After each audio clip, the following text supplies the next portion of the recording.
Welcome to Chapter 1. When you think of government, what do you think about? Do you think about taxes, national defense, police cars, and school buses? Do you ever think about running for office yourself? Do you know anyone who serves as an elected official? People run for office because they care about public issues and want to have a hand in shaping policy outcomes. Throughout this class, I want you to think about how government affects your everyday life and that of your family, friends, and community. Americans consider certain values to be very important, including liberty, equality, and democracy.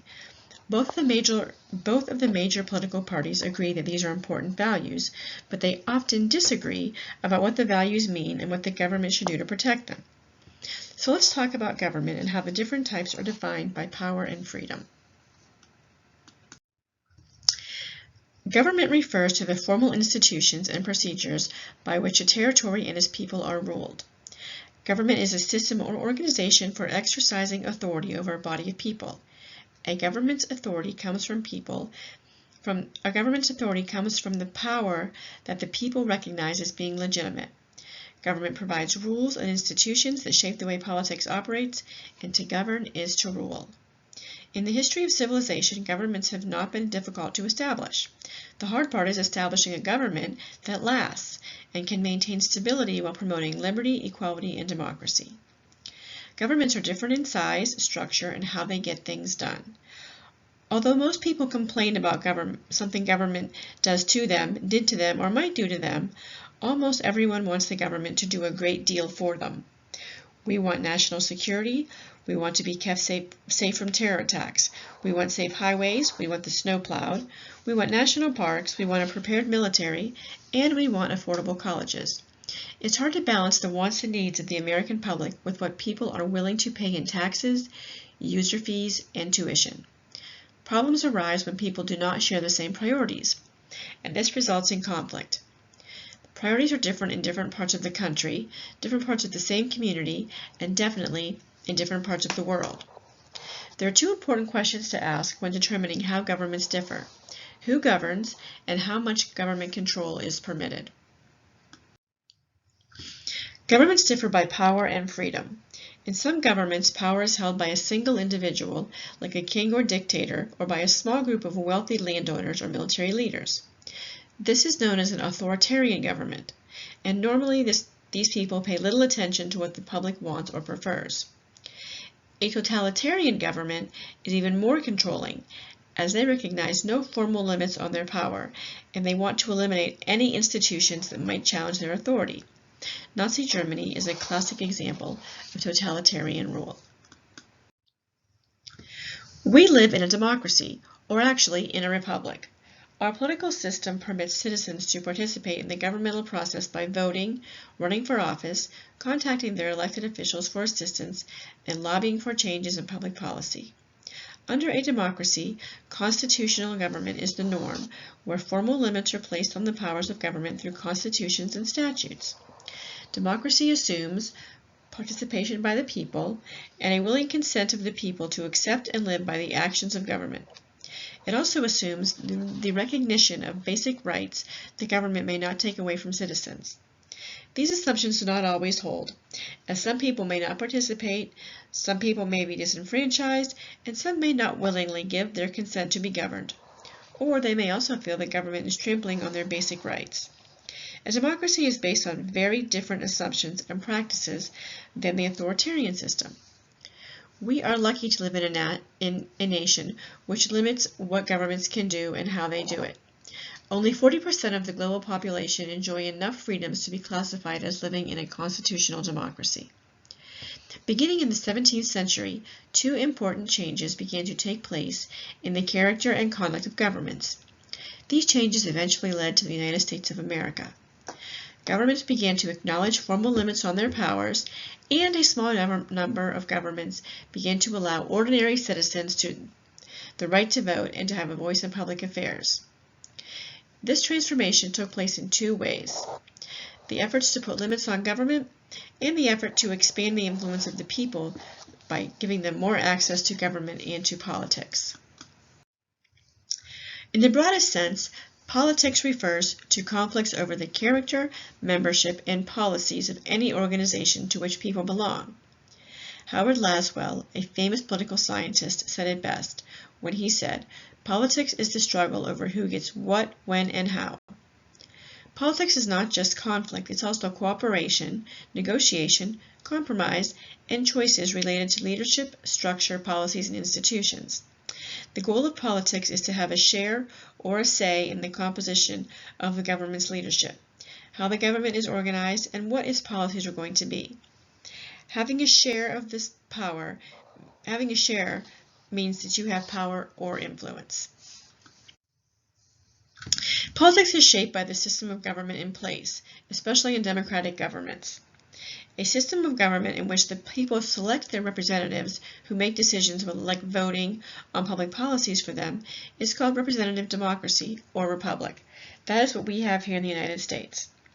Direct democracy is when the citizens vote directly on laws and policies themselves, rather than electing someone to do it for them. Many states permit this in the form of ballot initiatives and referendum. These options are typically used when legislators do not pass legislation the people want, so they sign petitions and lobby and educate the public, and they put these issues right on the ballot so the people can vote themselves. The text defines citizenship as informed and active membership in a political community. Citizen participation is the hallmark of a democratic form of government. As the text states, government by the people depends on a lively citizenship involvement in public discussions, debate, and activity designed to improve the welfare of one's community. The very legitimacy of democratic government depends on political participation, which can take many forms, like voting, contacting elected officials, working on campaigns, making political donations, and attending political meetings. Those are the traditional forms. The unconventional forms of political participation are protesting, boycotting, and signing petitions. So there are many ways you can participate, and we'll talk about those in a later chapter. And in order to participate in politics, it is important that the citizens have political knowledge and information. Democracy functions best when citizens are informed and have the knowledge needed to participate in political debate. It's important that political knowledge also includes knowing the rules and strategies that govern political institutions and the principles on which they are based. For example, how many people do you think have actually read the rule book for governing, which is also known as our Constitution? Effective participation requires knowledge, and it should come as no surprise that people with less knowledge of politics vote at lower rates than those who have more knowledge. As more opportunities for learning about and participating in politics have migrated online, more people have become interested. Digital citizenship refers to the ability to participate in a society online and is very important for politics and government. Government officials have Facebook, Instagram, and Twitter for their official duties and also for their campaigns in an effort to engage more constituents and more voters. Digital citizens are more likely to be interested in politics and discuss politics with their friends, family, and coworkers. Exclusion from online participation is referred to as the digital divide. With lower income and less educated Americans, racial and ethnic minorities, those living in rural areas, and the elderly are all less likely to have internet. And this is one of the things that public policy decision makers often talk about, is how to increase broadband access into rural areas, how to make sure that everyone has access to the internet. So this is discussed at the state level, the local level, and at the federal level. Political efficacy is the ability to influence what government does, and it has been on the decline. Such a broad loss of popular influence over government actions undermines the key feature of American democracy, government by the people.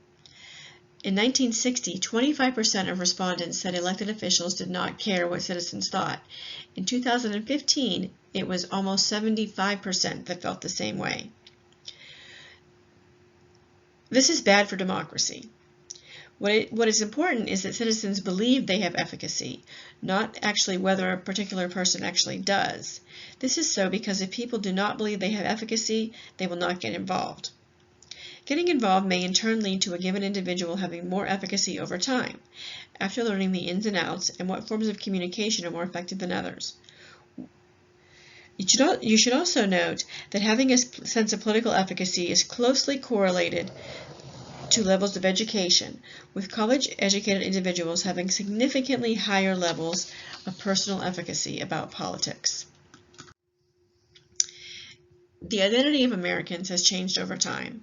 It has grown from 3.9 million people in 1790 to 327 million people in 2018. In 1790, we had a pretty homogeneous population. Now we have a much more diverse population. And the meaning of we the people has evolved to include more than just the wealthy white landowners who wrote the Constitution. As the population has grown more diverse, people have become more concerned over whether the country could absorb such large numbers of immigrants, and whether or not the immigrant social and political values would be compatible with American democracy. We're considered to be a melting pot, and that is what we are, as over time the U.S. has become more ethnically diverse.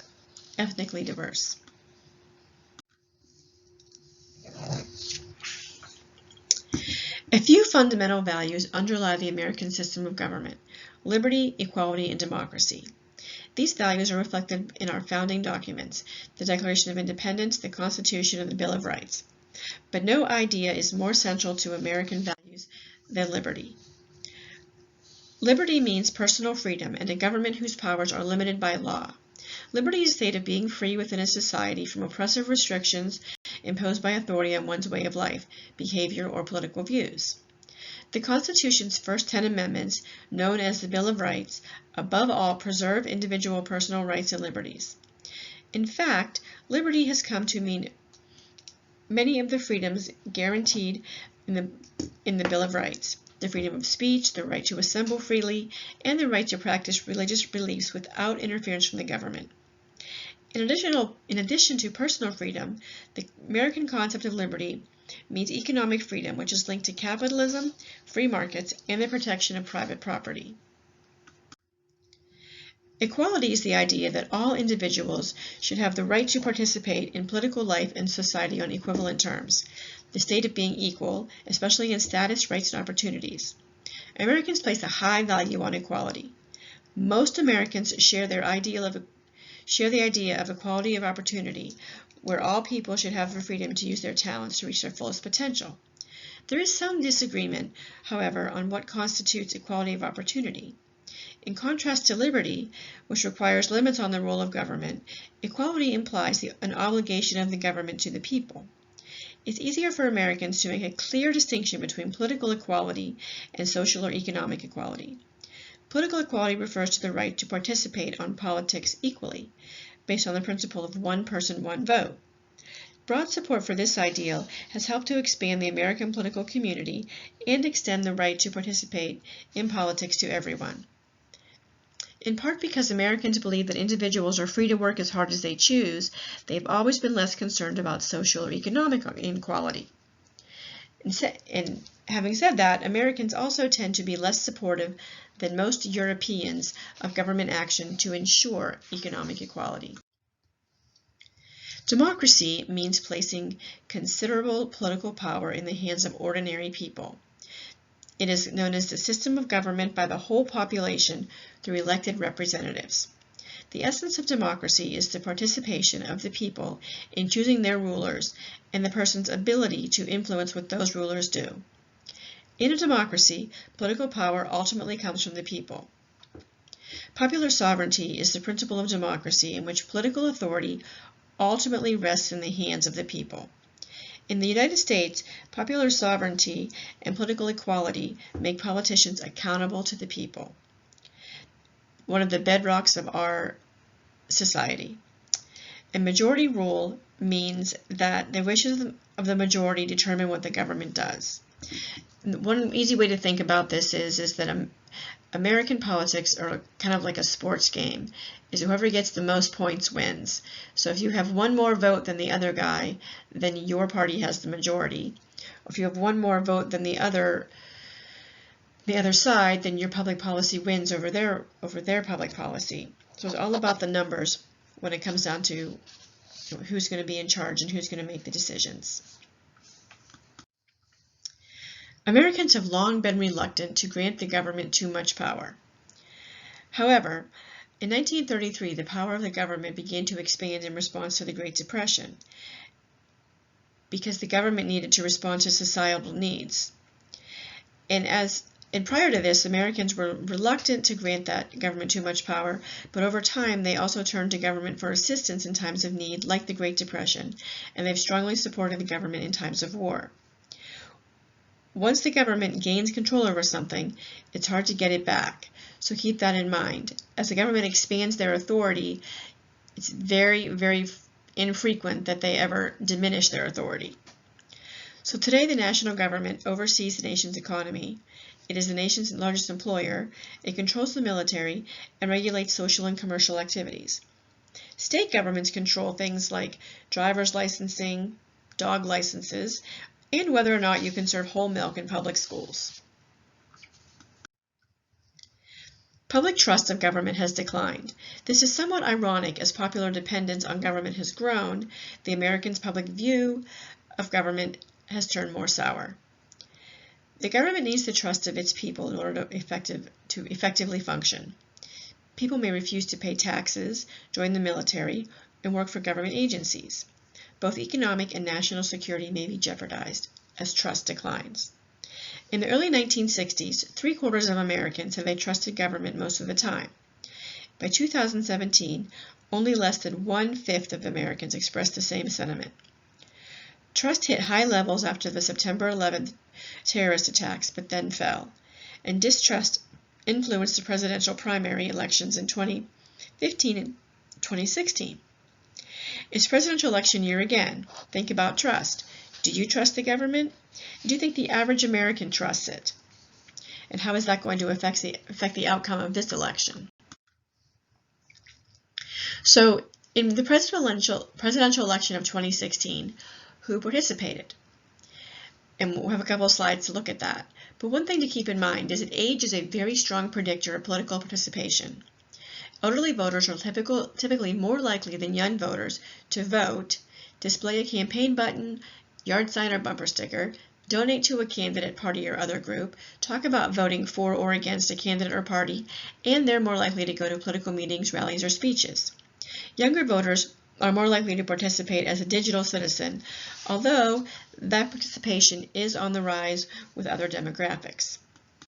This graphic shows who voted in 2016 by age. Only 46% of 18 to 29-year-olds voted, compared to 71% of senior citizens. And think about the priorities of those different demographics. When you're between the ages of 18 and 29, you have very different priorities in terms of what government should be doing for you, like affordable college, low interest rates on a mortgage for your first home. And senior citizens in the 65 and over range, they're more concerned about protecting their retirement funds and making sure they're going to get Medicare and Medicaid. So age group affects policy preferences, and age group also affects voting turnout.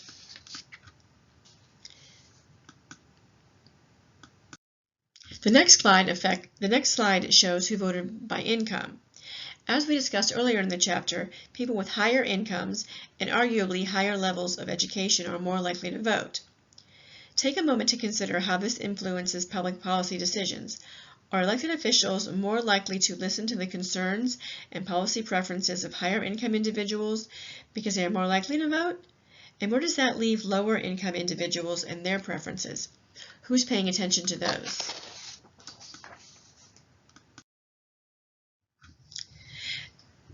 This slide represents how it broke down male versus female. So in 2016, more women voted than men.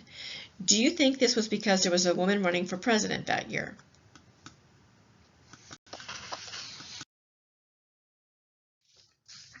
And finally, education.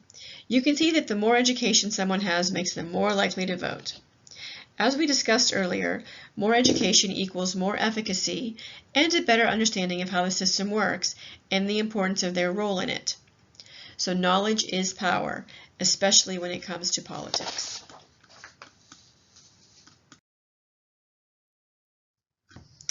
So this is the website to register to vote in South Dakota here on the bottom of this slide. So if you're not registered to vote and you're going to be 18 by the election, I definitely encourage you to do that. So what do Americans want from their government? Americans express mixed views about government. Almost everyone complains, and like we've seen, trust in government has declined. Partisan bickering is a big turnoff and makes people not want to pay attention to politics and to become even more jaded about the process. But the remarkable thing is that even with all of our issues, the majority of Americans generally support the activities the government undertakes, especially if their taxes are kept low and they're getting good services for that money. So that's it for Chapter 1.